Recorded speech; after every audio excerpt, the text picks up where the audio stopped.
ERF was an idea I probably had about 15 or 16 years ago. Obviously not at the time Essex Recovery Foundation, I was working elsewhere. But I always felt that actually, whilst I could sit in my office at the county council and make some decisions about where to spend my budgets, and I could base them on the best knowledge that I could glean, it was never going to be based upon actual experience. We could involve service users, we could involve people who'd been in treatment, we could try and consult with them, but they weren't actually there making the decisions, because ultimately that sat with me and my governance and the board. And I just felt at the time that at some point we had to take a step to give over control. And I got to Essex a number of years ago and pitched the idea to my then boss, who at the time thought it was a reasonable idea and actually said perhaps I ought to have a chat with Councillor John Spence and see if I could get some political support behind it.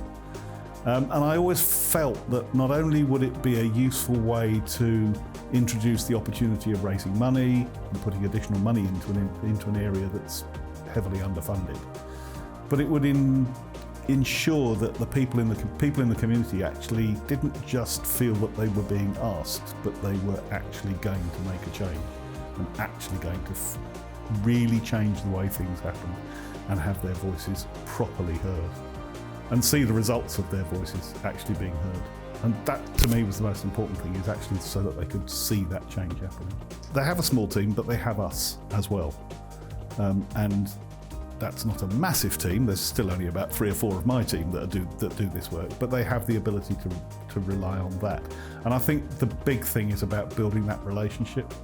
It's not only the relationship with the community, it's the workers in the community, it's the clients in the community, it's the families, but it's also the staff in the back office doing all of the slightly less exciting stuff that are part and parcel of this. And I think over time, as that relationship builds, we'll be able to do more for, not less, but certainly for the straitened times that we find ourselves in. We'll be able to do more, and we'll be able to support each other to do that. And I think you can present as many papers to boards or papers to cabinet at the county council, or stick me in front of an important leadership event. It has far less impact than actually being able to show and present the voice of those people who are both experiencing the condition but also experiencing the support and the care that can be wrapped around them, and then showing what it can deliver by way of positive outcomes for them.